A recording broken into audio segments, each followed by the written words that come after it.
Yeah, my name is Sinazo and I work for the DG Murray Trust, and I'm a portfolio director for a portfolio that works very closely with the renewable energy sector to improve outcomes for children in those particular communities that we manage community trusts for.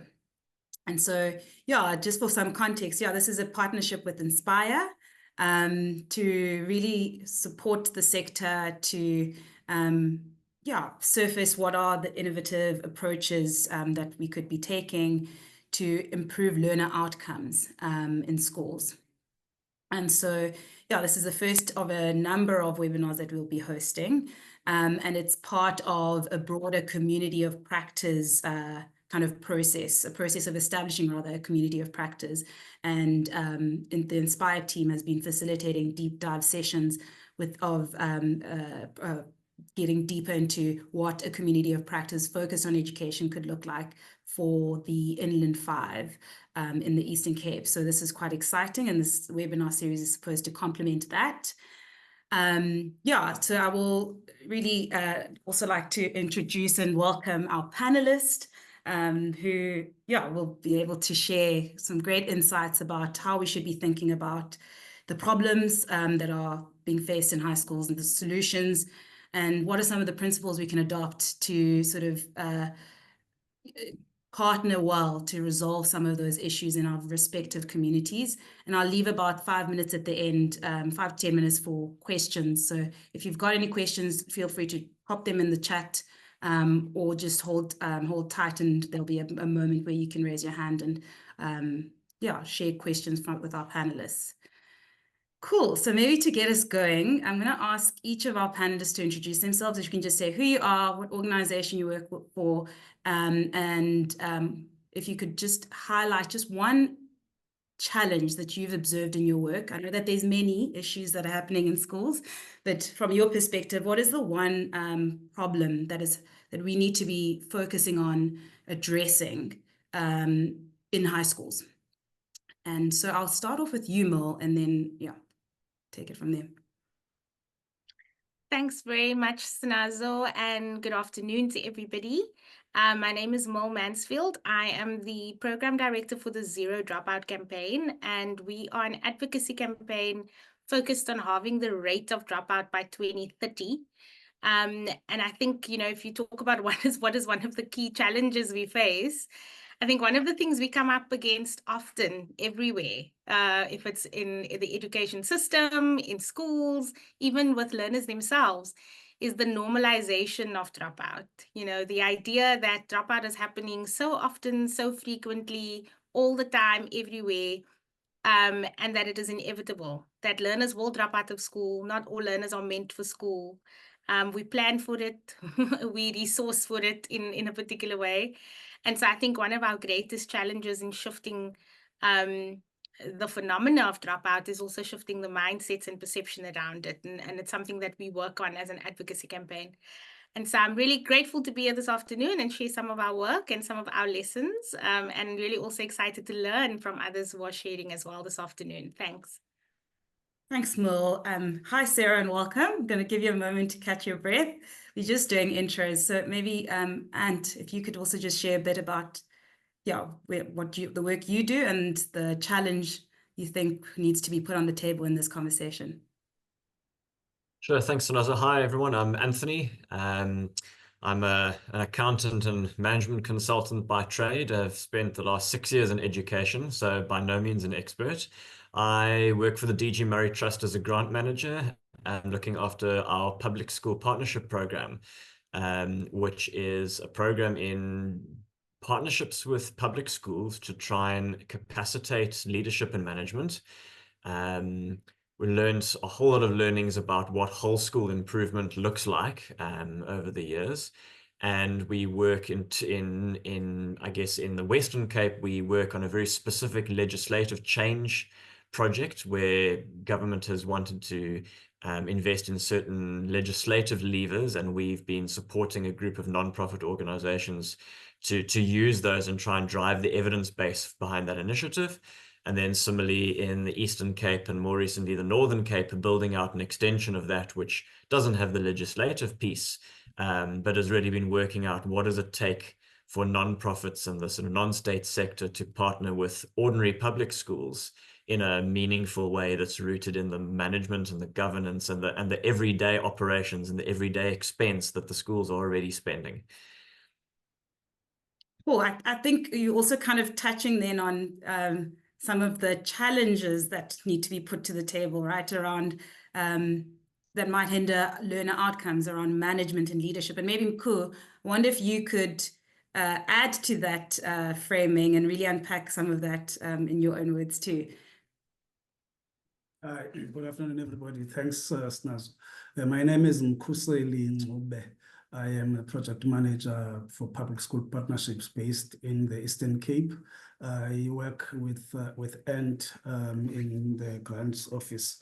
One of the maybe I should perhaps say this disclaimer that I'm neither an expert nor an educator, but I'm somebody that has spent enough time working on the ground, interacting with schools, teachers, principals, and some NGOs that work in the space. So one of the challenges that I've picked up over time, and there are lots of them in the schools, and all of them are interconnected, right? But if I were to zoom in on one, I would go for leadership. And by leadership, I mean both school management and governance. You more often than not, you find schools that are struggling because they've appointed the wrong principal when they had an opportunity to appoint the right person, and that challenge you can link to the SGB and its recruitment processes. And that challenge also gives birth to the challenges around SGBs and the power that resides in SGBs and the understanding, and sometimes in deep rural community schools, literacy levels in the SGBs that are charged with employing educators and leaders for their schools. Sure.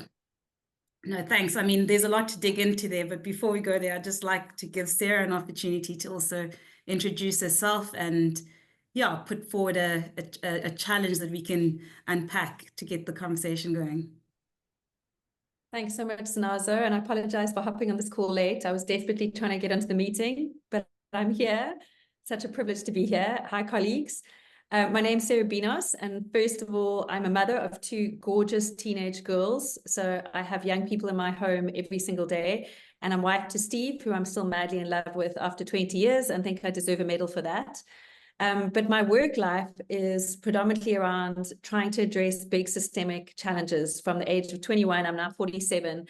I'm just drawn for my sins, I don't know what, to the biggest, like worst things, starting with HIV/AIDS in the early days of love life. And so, economic challenges, health challenges, and more recently, education. But the big thing I want to put on the table today, which is the thing that's like really gripping me at the moment, is the teacher challenge. And I agree with Ant and I agree with Ngcube. It is so important to have the right enabling environment and the right leadership, but what happens when you don't? And children are spending most of their waking hours in classrooms. And if we cannot get right what is happening in the classroom, then we are failing children. And my passion is to see that the quality of teaching and learning improves in a classroom. And what are the highest leverage things that we can do to enable that to happen? And so you're going to have a logic model, you're going to have a theory of change, but how do we stop dropout? You know, how do we stop the wrong teachers from being, how do we stop great teachers burning out because they're just so disempowered and they have no agency in the system? So that's the thing that I'm most passionate about at the moment. And yeah, looking forward to hearing more from my colleagues and from you, Snazo. And yeah, I hope it's a useful session. Wonderful. Already like so useful. What I'm taking away already as a start, which is that there are many challenges that that lead to poor learner outcomes. And I think we appreciate that as a start. And that perhaps that there are some challenges that are unique to each context, but there seem to be some that could be generalizable, right? It's by virtue of the South African education system and what it means to be a quintile 1 school in that system versus a quintile 5 or whatever it is school, right? So I'm taking that away as a start. But I'd like to double click and just get deeper into the nature and root cause of some of the things that the issues you've put to the table. Merle, you spoke about school dropout and the issue of it being normalized. Could you share a bit about what are you guys finding about what are the key drivers of dropout, and how also can we who work at a community level advocate for it to not be normalized and to be firmly on the agenda? If you could touch on those two things. Thanks, Sinazo. I think one of the critical things that we've come across is just really positioning the understanding of what dropout actually is. For many, when you talk about dropout, they're going to say it is because it's the lazy child who's disinterested in school and doesn't want to participate in their education. But if we look theoretically at what causes dropout, we actually realize that there's a whole process and a process over a long period of time that happens, which is called disengagement, and that all of us contribute to that disengagement in some way. And a learner's experience of school and their willingness to be at school gets chipped away at every day based on where they are, what they experience, what they see, and who they interact with. Broadly in the research, I mean, it's framed as push-out and pull-out factors, where we say push-out factors occur within a school, and you can think of things like in a Quintile 1 school, you're going to have situations where classrooms might be overcrowded, you might have high repetition rates, no additional academic support, poor enrichment opportunities, so learners don't have spaces where they could find additional spaces for community outside of academics, for example.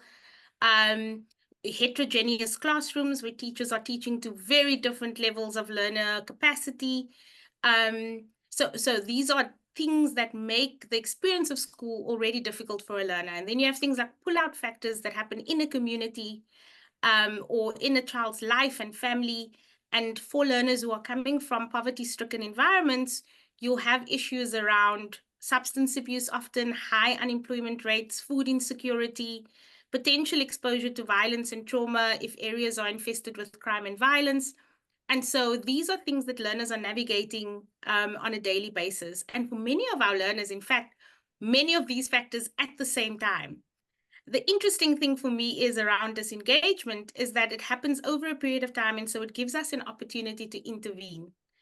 The issue is that many of us who are in these situations and in these environments, and we see these issues every day, we don't really have the capacity or the language to talk about it in a way that allows us to think about intervention, because we are faced with crisis every day. So we are responding to crisis all the time. We are responding to where these issues have now culminated into a symptomology of poor behavior in a classroom, or bullying and fighting, or a learner, being chronically absent, or having eventually dropped out.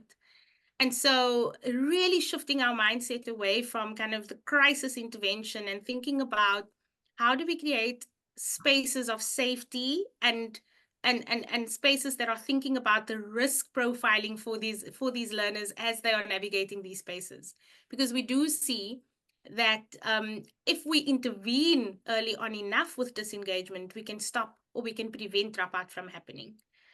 We see this happening when we look at particular learners who we often use as our exceptional cases, right? Learners who come from very difficult circumstances, but somehow excel in life in some way, or excel in academics in some way. I think when we start looking at what causes that excelling, there seems to be a protective factor. There's either a person, a place, a program, something that caused some kind of protective insulation around the experience of that difficulty or that difficult environment. And so thinking about how we create that, not just for the learners we feel are promising, but for every learner within our space, I think is very necessary and critically important for us to do. And so these school factors and community factors, they interact. And if we're not thinking about how we're managing both of these things and coming around learners, we make it quite difficult for learners to stay engaged in school, and they become quite vulnerable to dropout. Sure, I really love that. I mean, I think obviously on the one hand, it's quite overwhelming to hear because it's so complex, right? But on the other hand, I think that we in the renewable space seem to have an opportunity because we have these tight geographic areas that we look at, that limit in terms of place allows us to, rather than just pack in a dosage of a comprehensive package of care for the children in those communities, right? So thinking about depth rather than breadth, right? Which is a gift of what we have as an opportunity in the renewable space. And I think what I'm hearing is that a call to embrace the complexity and to take it as a holistic, to take a holistic approach to education. It's not just what happens in the classroom that affects learners, it's the stuff that happens it's in context. So that's very helpful, Merle. I won't touch on some of the solutions just yet, but Mkhu, you spoke to, while we stick to the problem framing and understanding it in more detail, you spoke to management and leadership challenges. And you said, you made an example of what hiring a bad principal can look, the effect that it can have on a school. I mean, I think that logically we all understand what impact leadership has, but I would really like you to give me a practical example of, like, you know, why does something like that happen, and how does it happen, and how does it then translate practically in a schooling system, the management and leadership issue, to bad learner outcomes? Can you, Yeah. unpack? Thanks, Nazo. So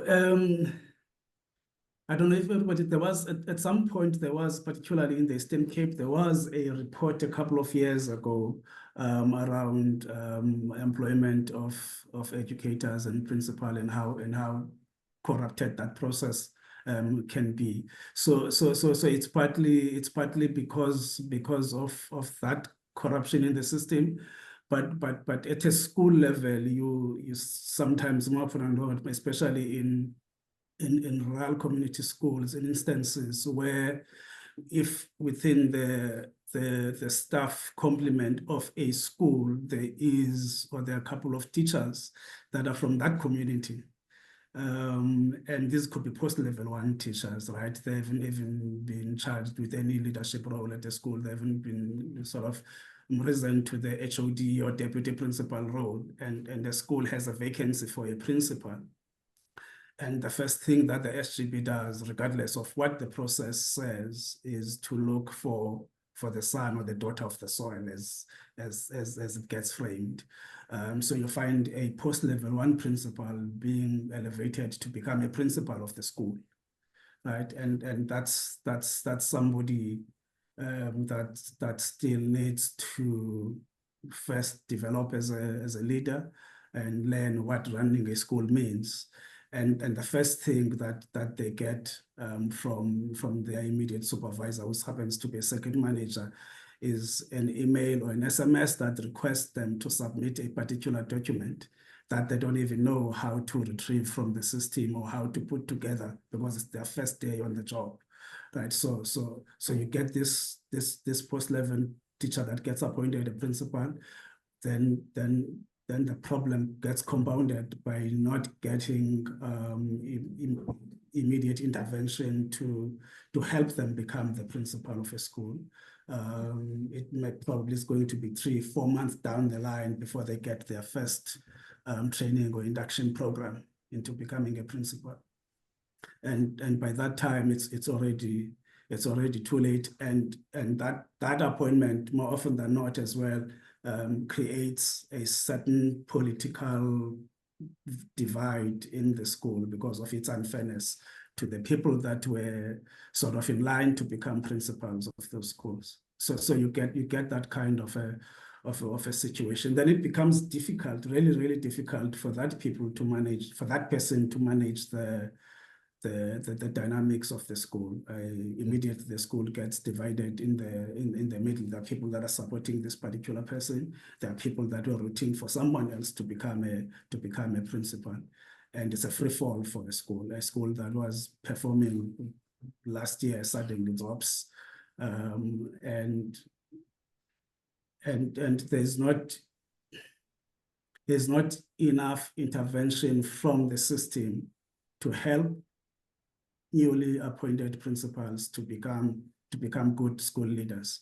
So it really becomes a problem. And then that comes with the lack of accountability, then that's going to permeate throughout the school, because there's nobody that holds teachers accountable for the work that they do.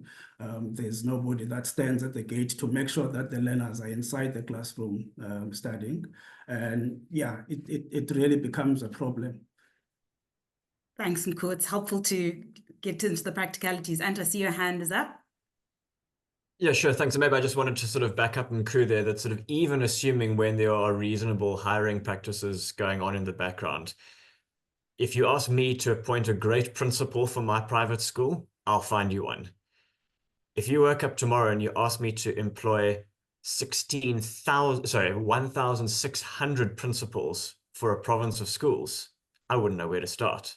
Many of these schools and the departments have to work with the troops that they've got. And when these principals, are promoted or arrived, first of all, they'll only ever have experienced the environment in which they are already working. So they may have only had a career in a very constrained environment. They have a full teaching load. They are considered one of the teaching staff. So they're expected to be in classrooms from 8 until 2. They have a mountain of compliance coming from the department and heading up to the Auditor General that they have to submit. They're the chief accounting officer of the school. They are the manager of 30 or 40 staff. They're the chief psychologist to the staff and to the kids. It is an absolutely overwhelming task. So before we get to the solutions, many of the interventions programs or support we've tried to put in place are simply to not take over schools, but just support and allow the principal to do what they need to do, which is be the instructional leader of their organization. It's wonderful. Sarah, I see your hand, but I'm hoping you can answer a question that I have off the back of this then, which is that what are the implications then for us who come into a school in our communities and we don't know how to assess whether this is the issue, that there's a management and a leadership issue that looks like this, right?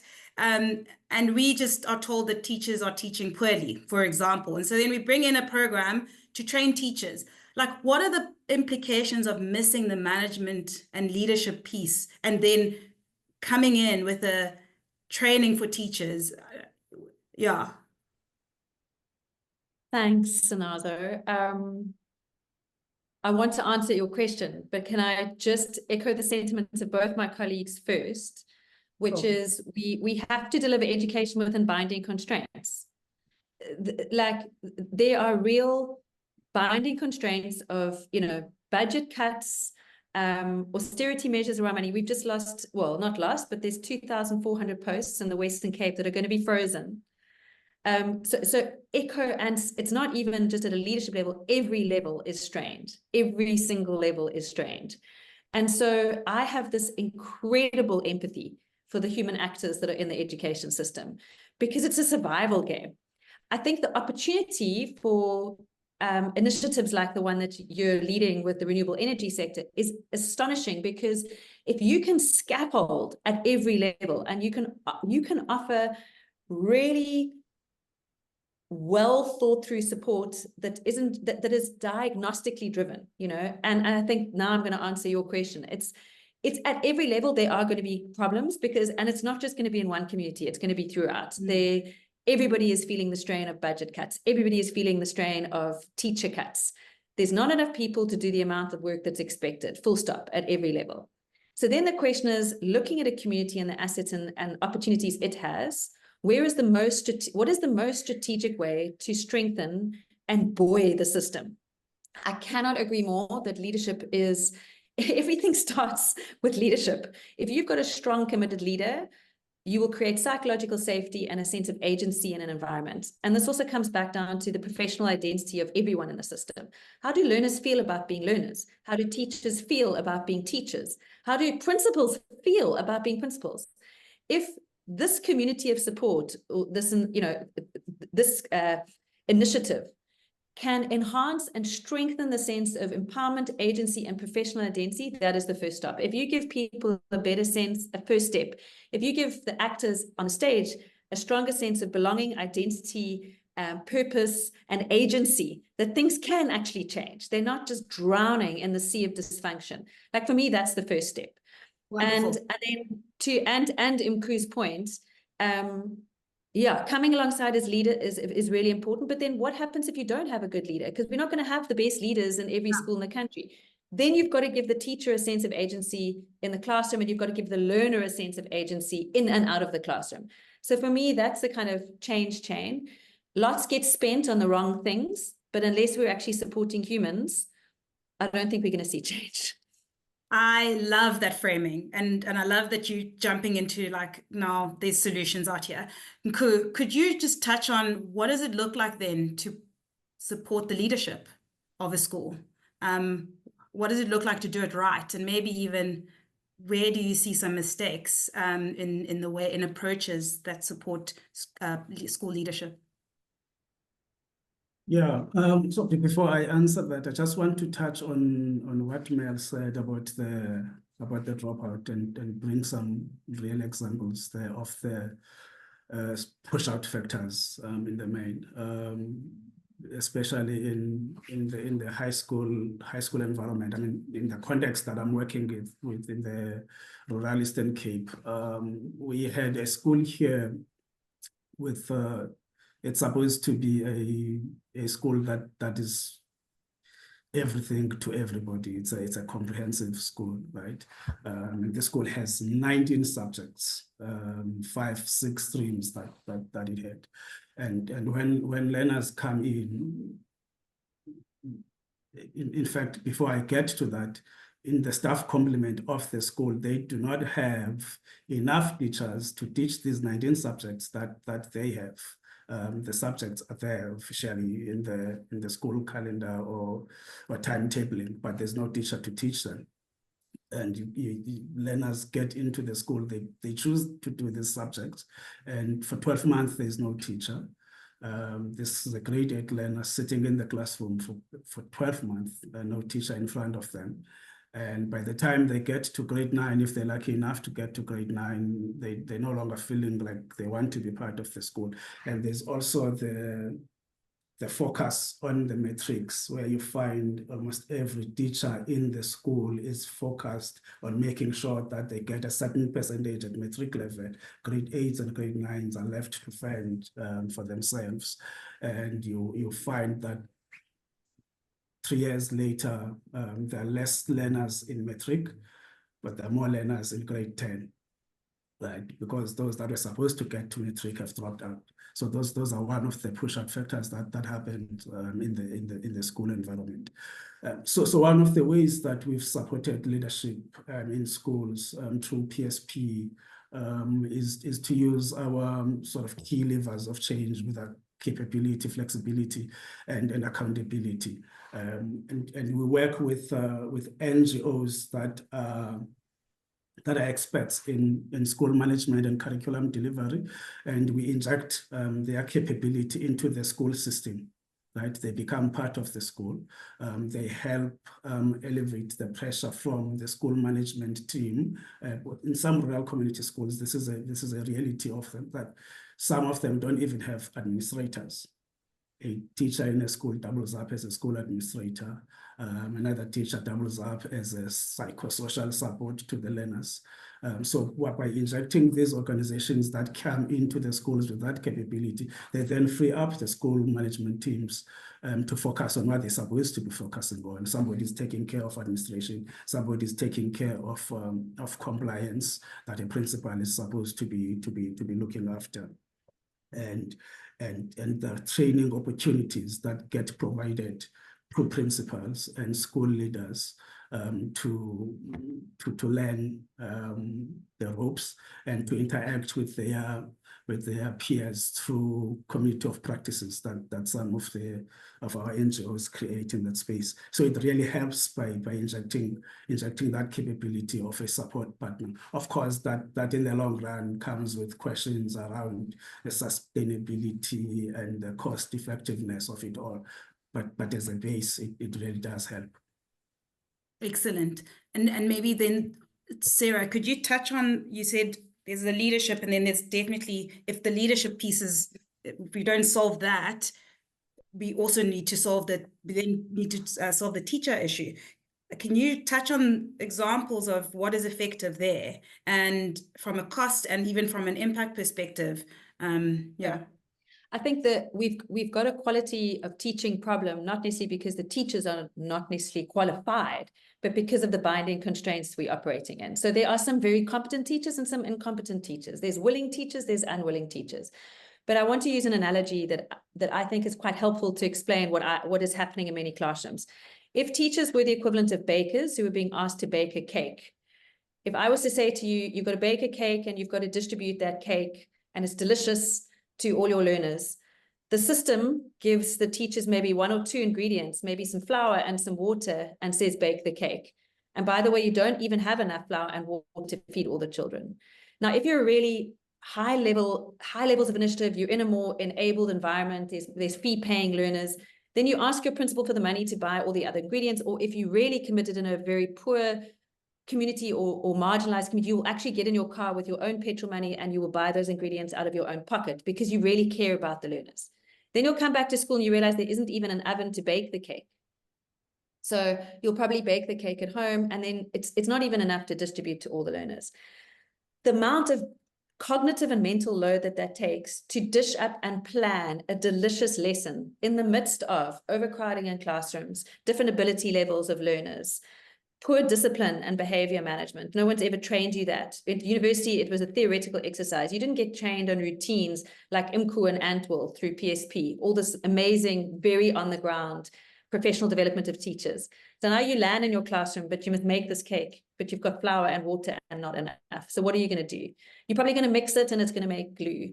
And so one of the, I think, huge opportunities given the scarcity factor is a one-to-many model where you try and take the best teachers in South Africa, and this is what we're trying to do at Huddle. I'm the CEO of Huddle.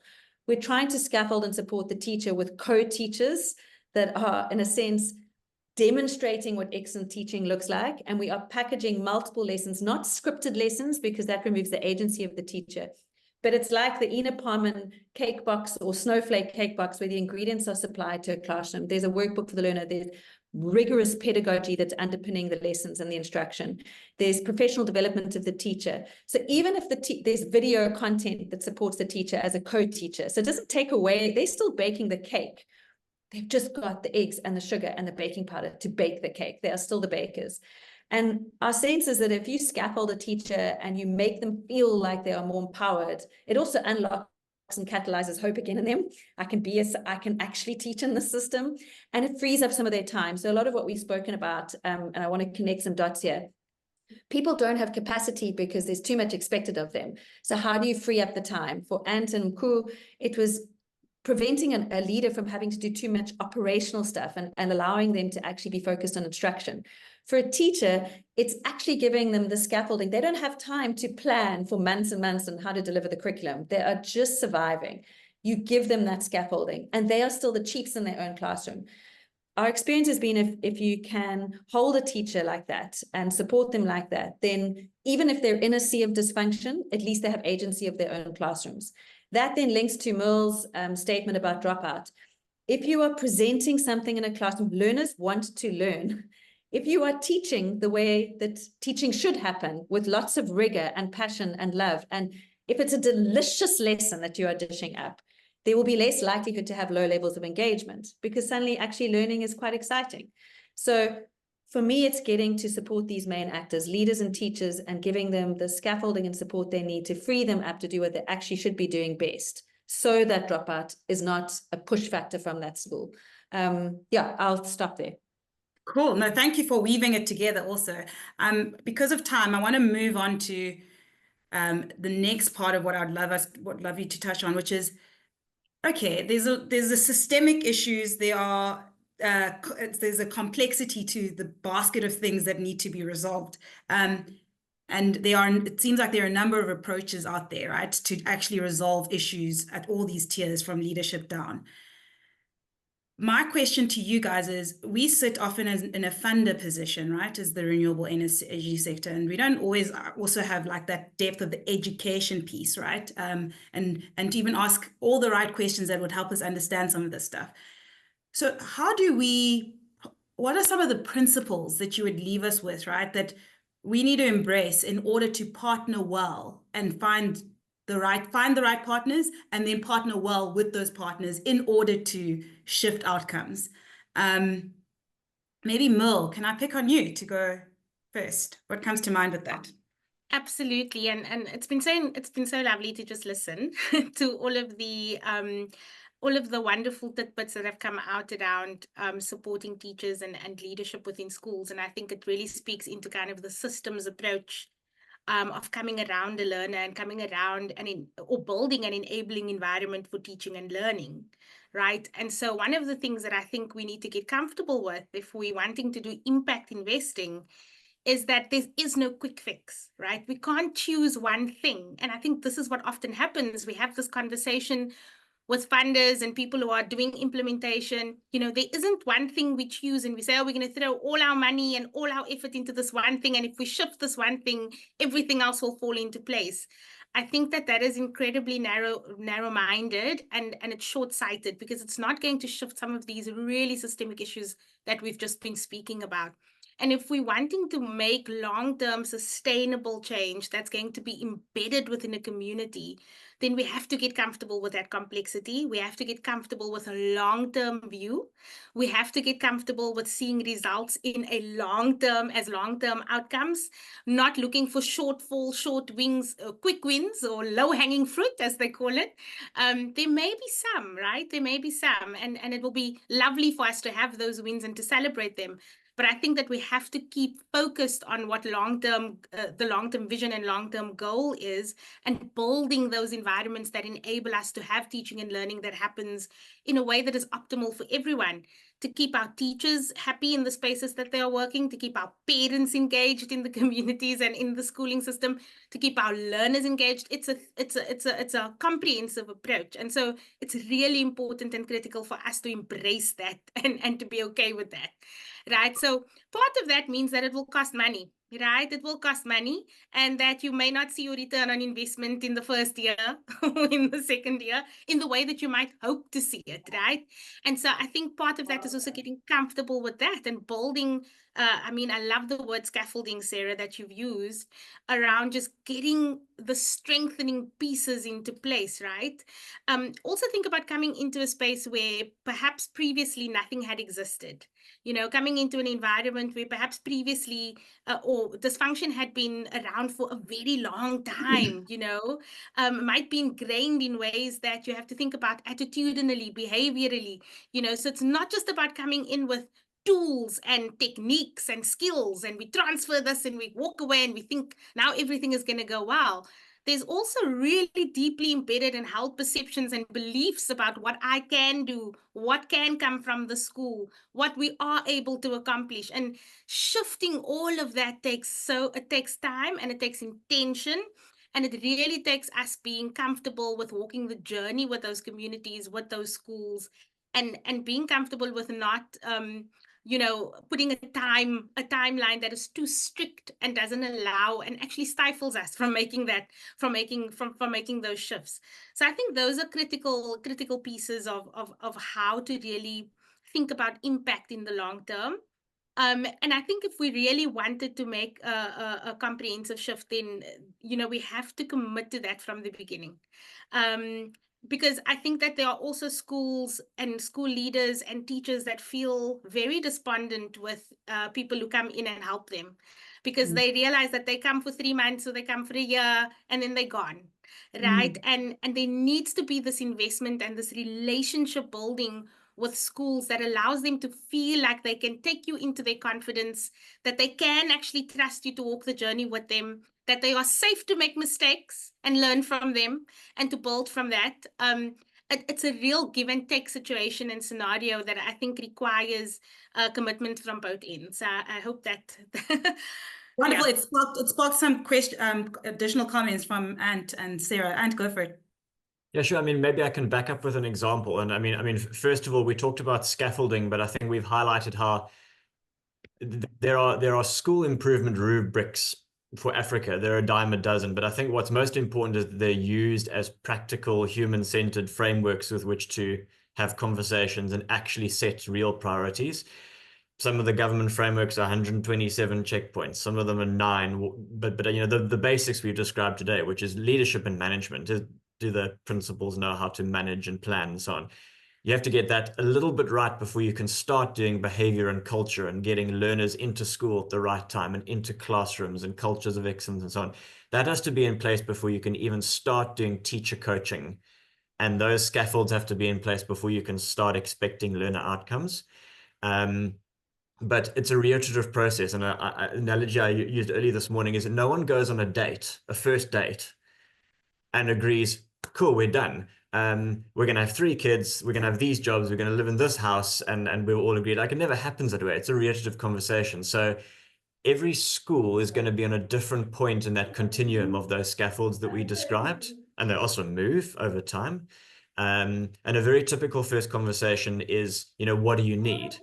And they'll say, well, we need toilets and we need basketball hoops for the children to play in, because the basketball hoops keep getting stolen, and you know, tears will roll down face. And those are very real, legitimate felt needs.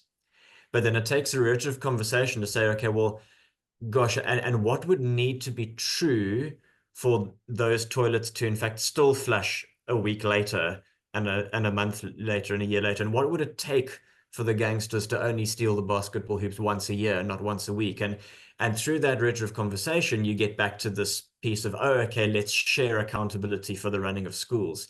Oh, right, let's talk about management. And actually, we do have governance issues, and I do have capacity issues, and I'm not getting my cleaners to clean the existing toilets because of da-da-da. And then that's when you get to those, and I can rely on how we've, so that conversation about basketball hoops and toilet, those are real conversations. A few of us were in the room, but we've just been on a 2-year journey of co-designing a program in the Northern Cape, where it was November 2022. We brought principals, SGB teachers, government officials, important, to see some of our programs, and they turned around and they said, oh gosh, are you just showing this to us? We thought this was what was happening to us now. And 2 years later, 5 or 6 workshops to kind of co-design and arrive at a point of agreeing a kind of whole school support management type program. And that patience requires a certain approach from a funding perspective to be willing to invest in that before getting going. Wonderful. We are tight on time. Sarah, if you can keep it brief, because I would love to open it up to our Sure. I was just going to say, people buy into most what they share in creating. So there's that principle of co-creation that Anta's unpacked so beautifully. And then I wanted to highlight this thing of trust. You've got multiple stakeholders here to make something work. There's so many people in the ecosystem who have different agendas that need to be aligned. And as Anta says, it takes time, but you will see the fruit eventually if you take the time up front to frame a problem in a way that all the actors on the stage feel like they can participate in solving it. And so guns blazing, you know, coming in to fix something, you're going to be walking out a back door quite quickly, or being asked to leave. So I really do think there is a sensitivity and an incredible empathy and respect that needs to be sought after as you enter these spaces, especially if you're not from them. And yes, to the long term. One more thing I want to say, and then I will be quiet, is there are short-term indicators that are lead events for the lag ones. So we must be very clear on our theory of change. We believe that if this happens, for example, if teachers are asking learners checks for understanding more regularly, it will improve engagement. You're not going to see the learning outcome in maths yet, but I can bet you that if that behavior continues and you can measure that, it will result eventually in maths improving. So we've got to look for these lead events that result in the lag outcomes, and be very clear on what we're monitoring. Excellent. I'm going to ask if any of our attendees have questions, if you can just put up your hand, and then I will. Okay, there are no hands up yet. We do have a hard stop at 5:02, so I'm going to ask Mkhuseli, you want to go for it, and before we look Yes, at I just wanted to say 2 quick things. Is that the funders have to be willing to be in the game for the long haul, right? As Merle said, there are no quick fixes. And the second thing that I want to say is that you cannot shift anything quantitatively in a school without shifting something qualitatively. right? You have to be willing to invest in the people first in the school, shift the mindsets, and then everything then might fall into place. But that's not a 12-month process. It takes time. I mean, I guess for me, one of the questions that arises from what you guys have shared is like, what happens if I'm a funder who buys into these principles that you've shared, but I don't necessarily have all the technical knowledge to do this journey of like building the trust, really, and going beyond the initial needs that they've given me to unearthing some of those deeper issues around management and governance that you were talking about. And how have you guys partnered with funders in a way that allows for this kind of trust building, going deeper into needs and what's happening in the school as an initial step, that you guys journey with us in that, right? As opposed to we need to come to you having already had the answer and saying, you need to fix this. How does that initial stage of partnership or phase of partnership, how can it look differently? Yeah. Go for it, Sarah. I think in the same way you've got to go on a journey with your communities, you've got to go on a journey with your investors, and the relationships are as crucial there as they are on the ground. And it's one of understanding each other's agendas and the Venn diagram overlap. The more that those two circles align and overlap, the more likelihood there is of success. If you can align on principles, you can align on your theory of change, you can align on what it means to be held to account for what by when, and you can do that with huge amounts of transparency, you will build trust. And I think it's about the contracting that happens up front. And there's going to be investors that want to do this, and there's going to be ones that don't. And as the people that are trying to provide this kind of the scaffolding we've all been describing today, it's really important that who you partner with from an investor point of view. If you're partnering with a corporate that wants quick fix, quick change, and that's not what you do, don't just take the money because you will fail the investor. So work with people who are like-minded and who share the same sentiments and principles around what it takes to develop some of these very, very difficult spaces. Well, thank you. I think we have to wrap up. We do have a hard stop now at 5:02. This has been so insightful. I'm certainly taking away that we, from our funding side, definitely need to develop strategies that articulate what is the change we're trying to arrive at, and that must be holistic, because the problem in education is so complex and has so many facets to it. And that there's a way to also to do that is co-creative and bottom up, right? Is certainly something that I'm taking in, and that we must be ready to partner long term. I think we've got different views of what long term is. For some it's 5 years, for some it's 10, but certainly what I'm hearing is that it's certainly not 3 to 5 years is what I'm hearing from here. If it took 2 years and to just set up a partnership in the Northern Cape. Never mind do the work. So thank you so much to our panelists. Thank you so much to our attendees. I hope you got somewhat of a gem.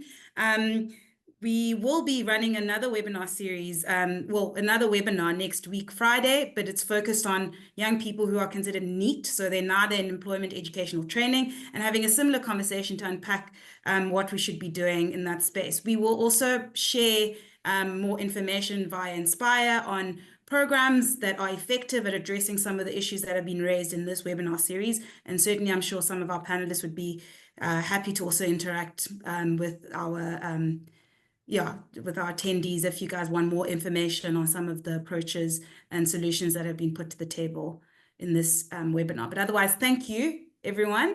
Thank you to our panelists. Thanks. Thank you to Inspire team for organizing this. It's been a great conversation. Really appreciate it. Cheers. Thanks, everyone. Good luck. Yes.